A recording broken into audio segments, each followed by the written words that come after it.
permasalahan subsidi selalu aja diwacanakan, tetapi tidak pernah dilaksanakan itu ya. Jadi di negara-negara maju itu subsidi itu ya ke sasaran secara teoritis.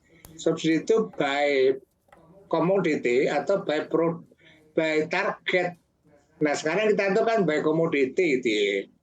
Terus saja itu nggak pernah dirubah. Nah saya kira sekarang momentumnya sekarang diubah by target tadi. Siapa yang memang berhak memperoleh subsidi tadi, apakah nanti melalui bantuan tunai langsung atau melalui kartu prasejahtera untuk beli pertalite atau beli, itu banyak media yang bisa digunakan gitu ya. Hanya saya tidak melihat komitmen pemerintah untuk berkeringat mengubah tadi, atau misalnya juga gas LPG 3 kilo itu sudah ditulis ini untuk orang miskin. Tapi orang-orang kaya bisa juga beli karena tidak ada pembatasan, karena distribusinya adalah terbuka. Siapapun bisa beli tanpa akan kena denda. Tapi kalau distribusinya tertutup gitu ya, diberikan pada orang yang berhak melalui kartu prasejahtera, membeli kartu prasejahtera tadi bisa untuk membeli beras, bisa untuk membeli gas, bisa untuk membeli solar misalnya.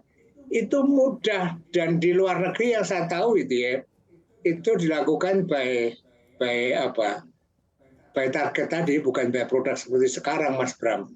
Oke, baik Pak Fahmi, berarti di garis bawahi juga masyarakat lebih membutuhkan terkait political will dan juga keberanian Presiden dalam menindak ataupun mengeluarkan kebijakan terkait rencana kenaikan BBM ini. Kita berganti ke Pak Paulus. Pak Paulus, Anda juga melihat dari pergerakan pasar sebetulnya dari kondisi yang ada terkait rencana kenaikan harga BBM, para pelaku pasar sendiri mengekspektasikan kenaikan harga BBM di level berapa sih Pak Paulus?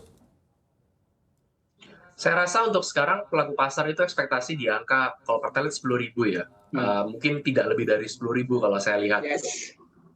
Nah, kalau misalnya ini dua skenario ya. Kalau ternyata kenaikannya di atas angka 10.000, sepertinya akan jadi sentimen negatif nih untuk market gitu dalam short term gitu. Kalau ternyata kenaikannya di bawah 10.000, tentu saja itu sepertinya market sudah expect, dan ya sebenarnya tidak akan terlalu banyak sentimen lagi market. Justru market akan lega gitu karena kan selama ini menunggu gitu. Oke, apabila di atas 10.000 ada sentimen negatif juga untuk market, seberapa dalam dampaknya Pak Paulus? Terutama mungkin untuk sektor yang bergerak di bidang transportasi dan logistik ya Mas ya, dan mungkin beberapa nama lain seperti consumer goods dan retail gitu. Tapi kalau efeknya sendiri akan seberapa itu tergantung dari keputusan Pak Jokowi gitu. Jadi pertalite ini mau dinaikkan sampai seberapa gitu. Karena kan kita harus hitung juga dampaknya terhadap mungkin earnings ke beberapa perusahaan ya Mas ya. Oke, ini juga melihat pergerakan harga rupiah dengan adanya rencana kenaikan harga BBM ini, Anda melihatnya seperti apa sih Pak Paulus?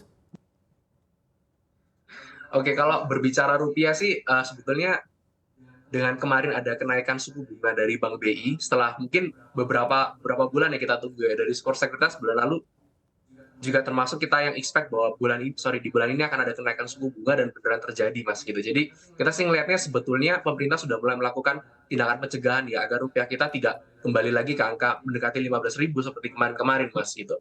Nah tentunya sih dengan adanya mulai kenaikan suku bunga, kebijakan moneter yang seperti ini, kita melihat seharusnya akan jadi sentimen positif gitu untuk market kita ya, karena rupiah cenderung akan stabil gitu. Oke, saya akan berganti ke Pak Fahmi. Pak Fahmi, Anda tadi mengharapkan secepatnya begitu kebijakan untuk segera diutarakan ke masyarakat terkait rencana kenaikan harga BBM ini. Tapi ya, kita melihat juga realitanya yang mana juga timbul isu bahwa pengumumannya akan dipublikasikan pada tanggal 1 September yang notabene 3 hari lagi. Apakah memang hal tersebut 3 hari lagi ini cukup lama untuk Anda ataupun sebetulnya masih ada waktu? Bagaimana pandangan Anda, Pak Fahmi? Iya, saya juga dapat informasi bahwa Jokowi akan mengumumkannya pada tanggal 1 September itu ya. Dan hampir pasti. Ya, itu kan tidak bisa katakan pasti, tapi hampir pasti. Dan informasi yang saya peroleh itu juga informasi valid. Nah, saya kira kalau memang benar masih ada waktu 3 hari, tapi jangan diundur lagi gitu ya. Sudahlah, putuskan pada tanggal 1 September, menurut Jokowi itu yang terbaik, ambil keputusan. Ini orang akan menunggu-nunggu gitu ya, rakyat menunggu, Mas Paulus juga menunggu. Ini kan nggak bisa menunggu selamanya kan.